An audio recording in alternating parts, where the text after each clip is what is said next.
స్త్రీ అంటే అవసరం కాదు, ధైర్యం.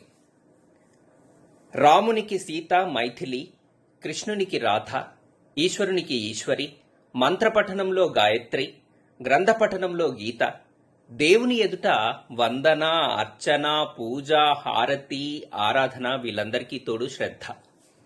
మన దినచర్యలో భాగంగా ఉదయానికే ఉష, అరుణ, సాయంత్రానికైతే సంధ్య, చీకటైతే నిష, పడుకున్నాక స్వప్న, చూసేటప్పుడు నయన, వినేటప్పుడు శ్రావణి, మాట్లాడేటప్పుడు వాణి, ఓరిమిలో వసుధ, వడ్డించేటప్పుడు అన్నపూర్ణ, నడుస్తున్నప్పుడు హంస, నవ్వుతున్నప్పుడు హాసిని, ప్రసన్న, అద్దంలో చూస్తే సుందరి, చేసే పనికి స్ఫూర్తి, పని చేయడానికి స్పందన, మంచి పనికి పవిత్ర, ఇష్టంతో చేసే పనికి ప్రీతి, నీరు తాగేటప్పుడు గంగా, ఐస్ క్రీం తినేటప్పుడు హిమజ, సినిమా చూసేటప్పుడు చిత్ర, అబద్ధం చెప్పేటప్పుడు కల్పన, నిజం చెప్పేటప్పుడు సత్యవతి, నిర్మల, ఆలోచించేటప్పుడు ఊహ, భావన, చదువుతున్నప్పుడు సరస్వతి, వ్యాపారంలో అయితే ప్రతిభ, ప్రగతి, సంతోషంలో అయితే సంతోషి, కోపంలో భైరవి, ఆడేటప్పుడు ఆనంది, గెలిచేటప్పుడు జయ విజయ, గెలిచాక కీర్తి, సరిగమలు నేర్చుకునేటప్పుడు సంగీత, పాటలు పాడేటప్పుడు శృతి, కోకిల, తాళం వేసేటప్పుడు లయ,